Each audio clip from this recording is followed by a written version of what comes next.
pas parler des Hauts-de-France si on ne parle pas de gibier d'eau.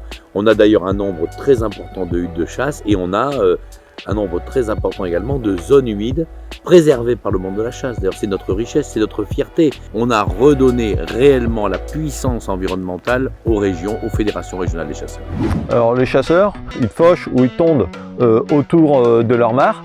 Cela permet de voir apparaître des espèces que l'on ne trouve nulle part ailleurs. Vous voyez aujourd'hui en baie d'Authie, 450 adhérents, il n'y a pas un chasseur. C'est pas parce que la chasse est ouverte qu'il y a un dérangement permanent sur toute la zone et qu'il n'y a pas un oiseau.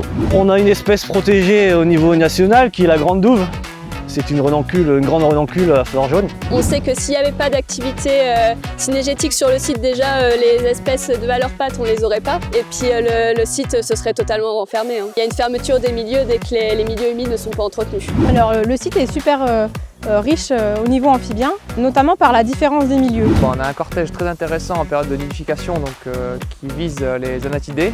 Donc on a de la sarcelle d'été, du canard souché et la barge à queue noire. C'est une espèce qui niche quasiment plus, voire même plus dans le département du Nord. On se situe un petit peu dans le secteur de prédilection et dans le berceau de la chasse au gibier d'eau. Il y a eu, au travers de l'exploitation des résultats d'études, des préconisations qui ont été faites. Une des solutions qui est proposée, c'est de végétaliser les abords des mares pour pomper les excès de nutriments dans les sols qui sont alentours. Ça nous a permis de découvrir de nombreuses espèces, notamment une qui est assez emblématique pour ce site, qui est le cirpe à tête d'épingle. C'est la plus grande concentration dans le département. Les fédérations des chasseurs peuvent être un atout pour la biodiversité et donc peuvent restaurer des zones humides.